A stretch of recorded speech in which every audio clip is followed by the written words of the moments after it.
пройдемся.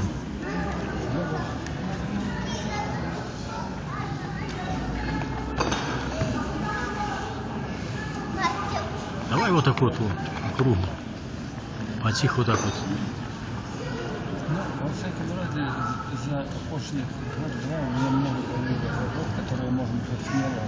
Конечно.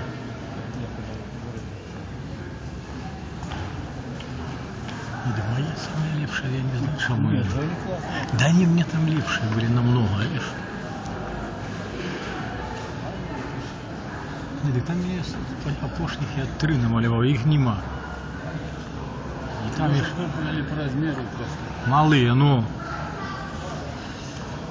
Володіни 3 новые вот взяли, їх, я тоді був.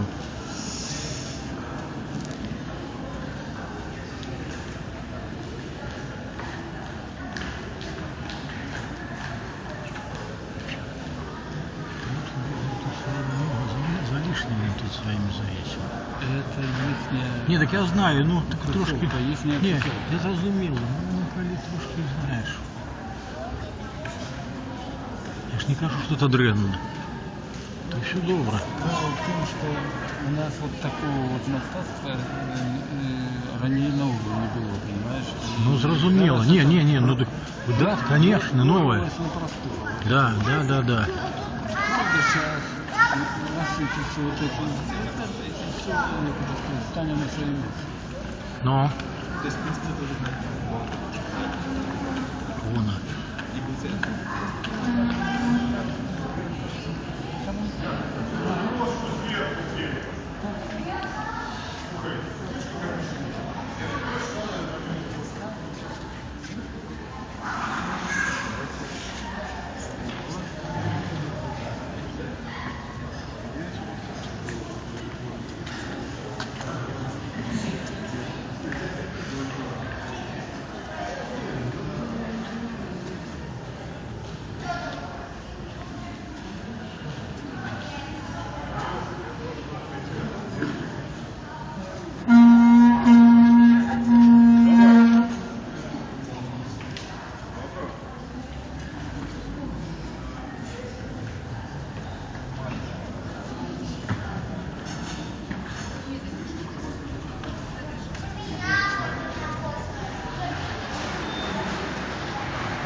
Доброго вже вийду, скажи.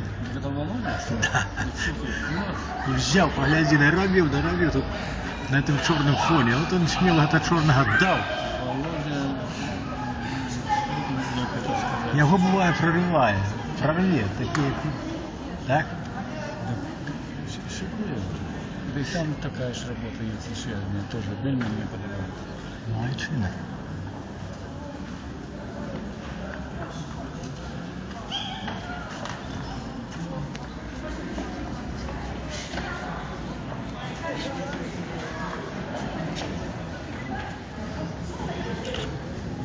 Так, ну что, и нам это так само фотографии потом, хорошо? О, будем...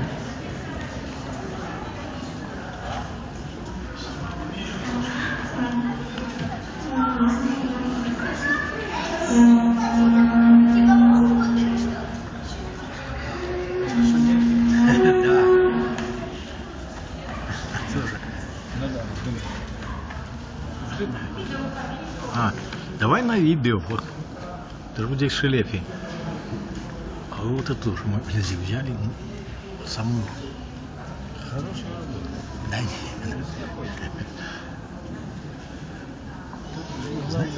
Знаешь, сколько я рисовал? Ну, минут 40.